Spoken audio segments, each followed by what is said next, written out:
nothing but Star Wars. Give me the Star Wars. Don't let them end. Bienvenidos, worldwide fans of the planet's hottest entertainment with an edge.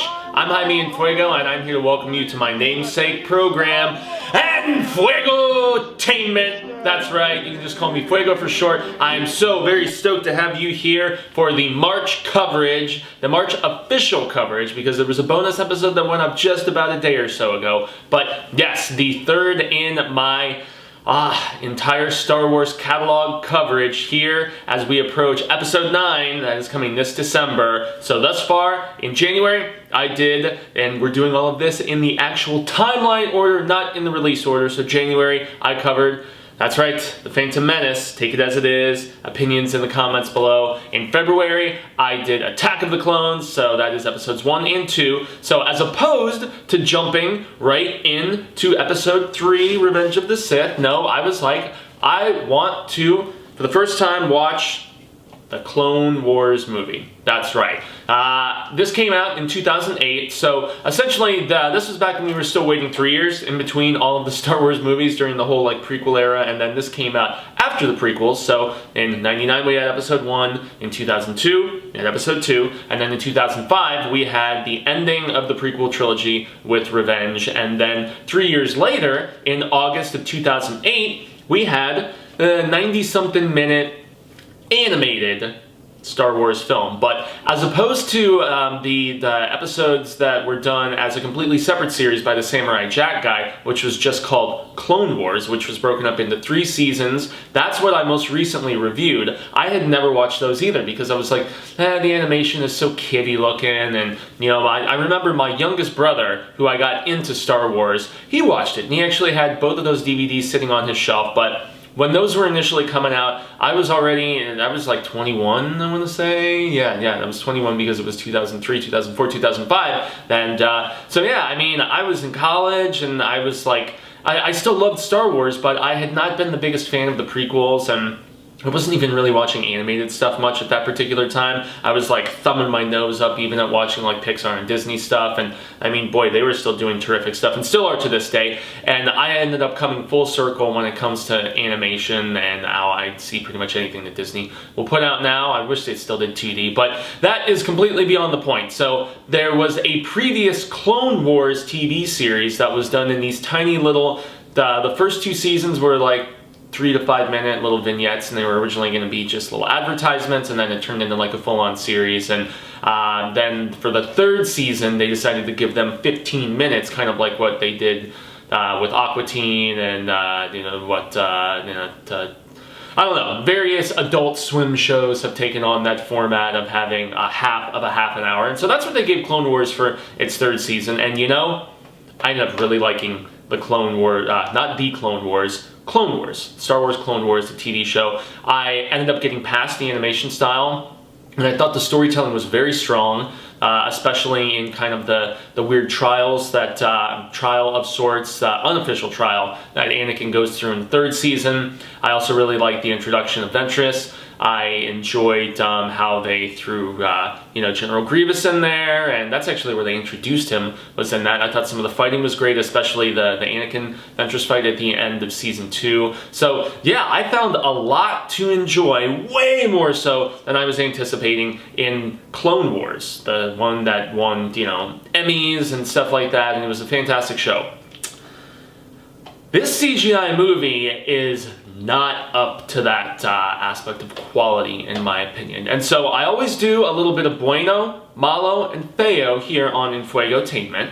And so if I'm going to start with the Bueno about what basically ended up being a pilot theatrically released film for a television series that was coming to Cartoon Network just a few months later in October, good is the fact that I like the style of animation better in some ways, and more so specifically with certain characters, but then in other cases, the Samurai Jack guy's animation grew on me, This is definitely more realistic. I feel like the battles are a little bit cooler, being, full-on 3D CGI and everything, and so it looks very cool. And it cherry picks a few of the, like, Ventress looks good. I like the look of Dooku. I guess I like the look of Anakin, although I guess you can kind of figure out where this takes place in the timeline of the previous 2D Clone Wars, because Anakin has the scar already. And so, yeah, I mean, he doesn't have his little, Padawan, like, little braid thing anymore, and he's, rocking the, later, more adult Anakin in the Clone Wars stuff. But honestly, this can kind of coexist along with Clone Wars, even though that previous Clone Wars 2D series is now considered Legends after Disney bought everything out, and this is the Clone Wars that has almost like superseded it, this along with its corresponding television series that followed that had 5 seasons and then a 6th season of Lost Missions, and I'm going to be reviewing those as well. But yeah, the good is the fact that I like the look of a lot of the characters. The animation is pretty for the most part, but aside from that, I mean, the space battles look cool. All of the battles look cool. I think all the clone troopers look really rad. The realism of Jango on all of them is pretty dope, and the fact that you see all the nuances of like different haircuts and colors in certain cases and things like that. I mean, the show has a lot of visual character to it. I will give it that.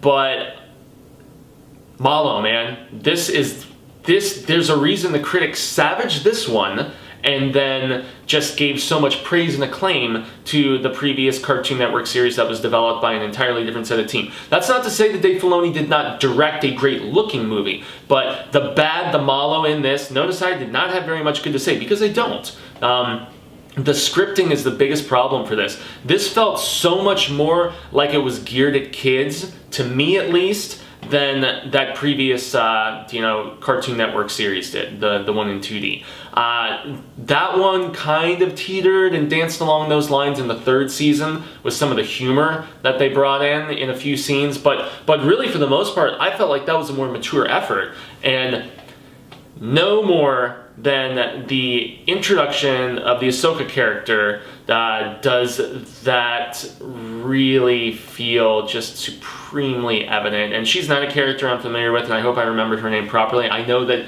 she becomes big in later novels, and if I'm not mistaken, she's on Rebels, but I've never watched Rebels. So if I'm not hardcore into the post-acquisition official lore of Star Wars, and yet over the course of this year I really hope to get more into it. I want to read books like Dark Disciple that I know have Ahsoka and Ventress, and that it's like a redemption for Ventress. I think Ventress is a badass character, and I actually thought that even though she's not in this as well, I mean, I guess she's in it about as much as you see her in the first volume of Clone Wars, but nonetheless, yeah, Dark Disciple, and there's various others. Lost Stars is another one I want to read. I mean, and yet there's still a lot of Legends stuff that I want to end up getting back to. I want to revisit Shadows of the Empire, which I loved as a kid, man. And I was a big fan of stuff that's definitely not canon, like Heir to the Empire and Dark Empire. Those comics with the Resurrection of Palpatine were so bomb. So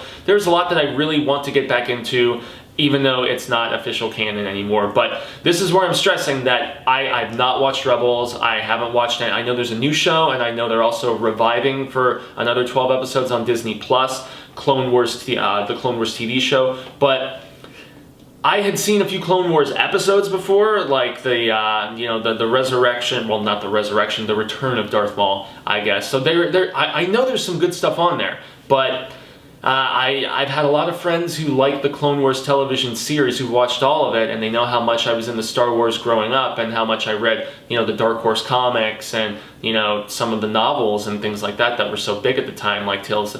I was really into some of the anthology storytelling, Tales from Jabba's Palace, Tales from the Mos Eisley Cantina. The Tales from Jabba's Palace with, Boba Fett's escape from the Sarlacc is still something that I really wish they would make proper canon, man. And they still can. They still can. I'm still talking about this in the fact that this is MALO. This is the equivalent of one of those kiddie bad episodes of Clone Wars that a lot of people that have watched the entirety of the series have told me about. And I mean, Ahsoka's okay. And it's a slightly endearing, relationship with her being thrust in as Anakin's, Padawan and whatnot.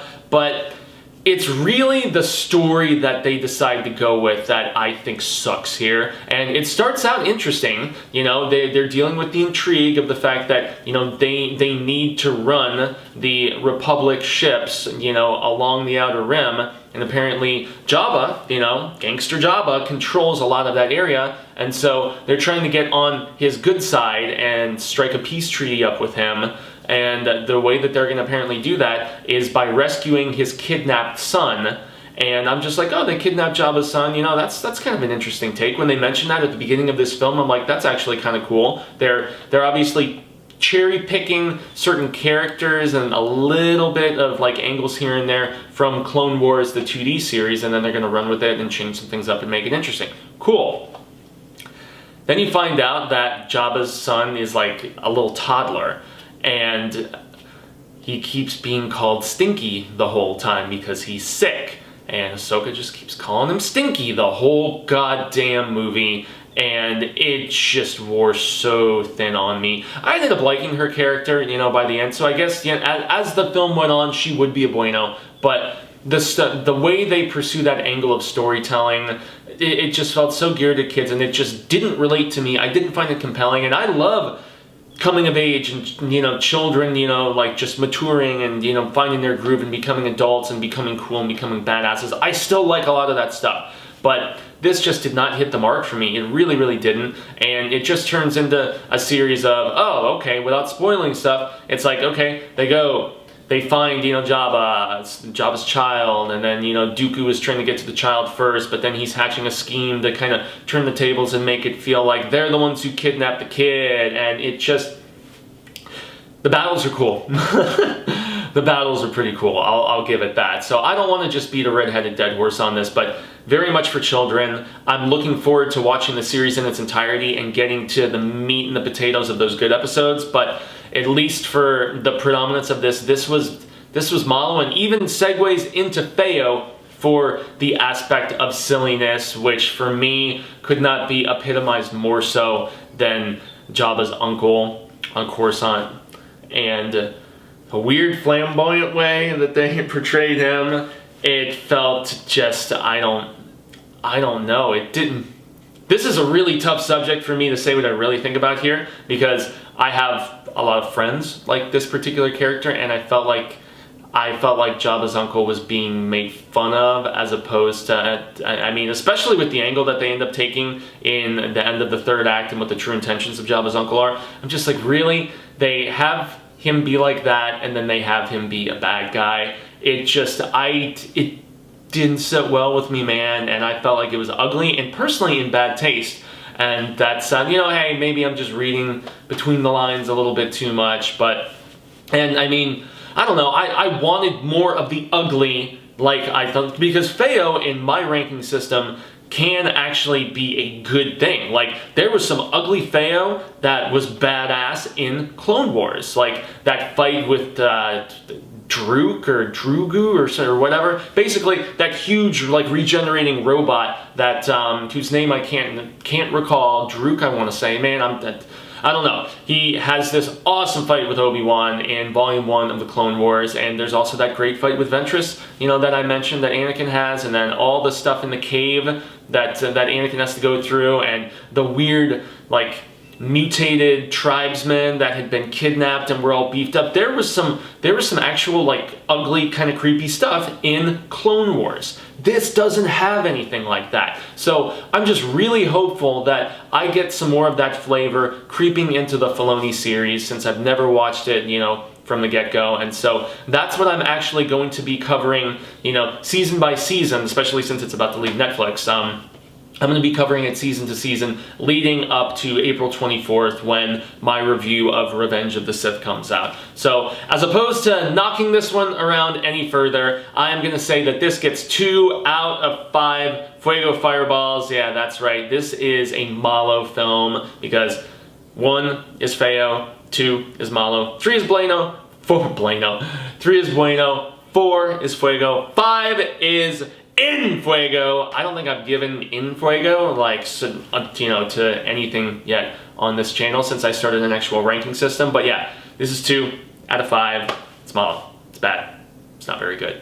Looks pretty though. So, in any event, I have been Jaime En Fuego. You can find me on all social media sectors like Twitter, Instagram, Facebook. Obviously, you're seeing me here on YouTube. I have those earlier Star Wars reviews that I mentioned. I do at least a couple new videos every week now since I relaunched this. Trailer reaction here or there at my leisure, depending on if it's something large and interesting enough that I think needs some bit of coverage. But the trailer reactions always get flagged for copyright, and so I'm not as into that, but I did a reaction to the teaser for Once Upon a Time in Hollywood and for John Wick 3. So there's a few floating on there right now. Avengers Endgame, the most recent trailer we got for that. And also, since I cover more serious things on here, I did reviews of all 8 of the Oscar-nominated Best Pictures this past year. But if you want to see where I spend the predominance of my online time covering both film and television and streaming stuff, comics, all kinds of things, you need to jump over to youtube.com/The Horror Show channel, like you see spelled right below. We do a couple episodes a day, every single day, whether it's a film review, whether it's a trailer reaction, obviously, convention coverage, video game Let's Plays that some of my co-hosts on the channel do, because we have like a whole scarific family on there, myself, Cecil, Susie, Marsha, and various others that jump in and out as far as the content coverage goes. So I will extend a grande gracias once more, and until the real of Ka comes around once more, I say hasta luego, Cinemigos. I hope that we get to reconnect sooner rather than later. And until then, remember, may the Force be with you. Always.